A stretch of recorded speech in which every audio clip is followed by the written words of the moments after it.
Olá, boa tarde. Estou aqui mais uma vez. Primeiro para agradecer a Deus por estar vivo e a você, meu irmão, minha irmã, que tem dado seu like, seu dislike.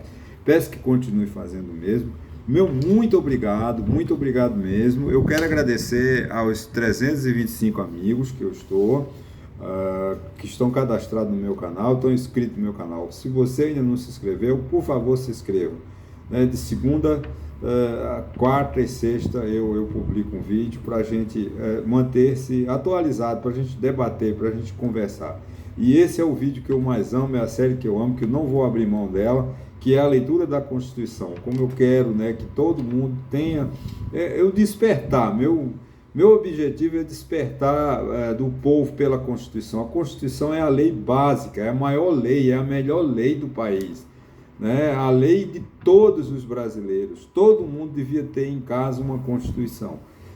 Devia ser obrigatório. As câmaras de vereadores, as prefeituras deviam editar a Constituição e distribuir para as lideranças, pelo menos, para que passasse nas associações de moradores, passasse essa ideia da importância da Constituição, porque tudo vem da Constituição. Tudo está na Constituição. Então, é fundamental que você, meu amigo, minha amiga, pare um pouco, deixe de ser teimoso. Eu não quero, não vou perder, como diz alguém, não vou perder, você é muito chato, eu não vou perder 18 minutos lhe ouvindo. Não, eu sou chato porque a matéria que eu estou falando, você não se interessa.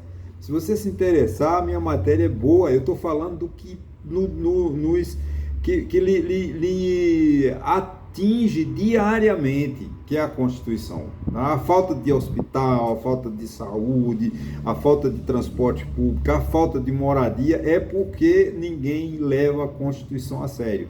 Porque está na Constituição os direitos que a gente tem que cobrar dos nossos políticos para que a gente tenha uma vida melhor. Só vamos melhorar a nossa vida quando a gente cobrar da Constituição. Mas esse adendo que faz parte do contexto, que é para dizer o seguinte: hoje eu vou continuar falando sobre as medidas provisórias, que está previsto no artigo 62 da Constituição. A medida provisória tem o seguinte: ela é emitida pelo presidente da República. Suponhamos que Lula hoje emita uma medida provisória. Ela é publicada no Diário Oficial, tem efeito de lei a partir de amanhã. E o Congresso Nacional, a Câmara e o Senado, tem 45 dias para aprová-la. Se nesse interregno, nesse prazo, as medidas provisórias não são aprovadas, elas trancam a pauta do Congresso. O que é isso? A Câmara e o Senado não podem votar nada sem antes aprovar, decidir sobre as medidas provisórias. Porque o que acontecia no passado?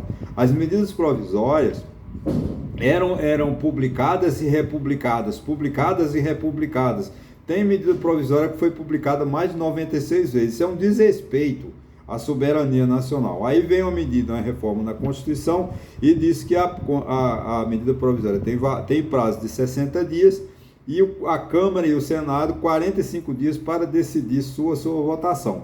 Caso não ocorra, ela trava a pauta, ou seja, o Senado e a Câmara ficam impossibilitados de trabalhar em outros assuntos, outras matérias legislativas, obviamente, mas se não der conta das medidas provisórias, tá ok, gente?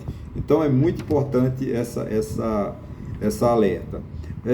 Ela será prorrogada apenas uma vez, como aqui o parágrafo 9º do artigo é importante. Caberá à comissão mista de deputados e senadores examinar as medidas provisórias e sobre elas emitir um parecer, antes de serem apreciadas, em sessão separada pelo plenário de cada uma das casas do Congresso Nacional. Isso é de fundamental importância, porque, veja bem, o Congresso Nacional é quem é o apto, o competente para fazer as leis. Mas a Constituição, o Constituinte originário, que criou a Constituição lá em 5 de outubro de 1988, deu esse poder ao presidente da República para, numa emergência, numa pressa, numa necessidade mais urgente, ele emite uma lei, manda para a Câmara e a Câmara aprova. Claro que precisa que o Congresso Nacional, Câmara e Senado, façam um estudo para ver se atende aos interesses da Constituição, se é constitucional, se não é constitucional, enfim, se atende aos interesses do país, enfim, essa é necessária. O que está acontecendo? Com a a briga do Arthur Lira com o Arthur Lira com o Pacheco lá do Senado. Arthur Lira, presidente da Câmara, e o Rodrigo Pacheco, presidente do Senado. Porque o que está acontecendo? O Arthur Lira faz o seguinte, politicamente, ele retarda essa medida provisória na Câmara. Aí quando manda para o Congresso, manda para o Senado, manda faltando 2 dias para aquela medida provisória perder o prazo. Então o Congresso está sendo uma casa desprestigiada, né? Porque o Arthur Lira faz o quê? Ele segura, não deixa sair da Câmara. Quando ela vai para o Senado, está faltando 2 dias para perder o prazo. Aí o Senado tem que votar às pressas, sem discutir, sem resolver o problema. Então é importante que então o presidente o Rodrigo Pacheco, que está sendo criticado porque ele está sustentando, está segurando essa questão lá, está uma briga do presidente da Câmara com o presidente do Senado sobre esse assunto, mas está certo o presidente do Senado.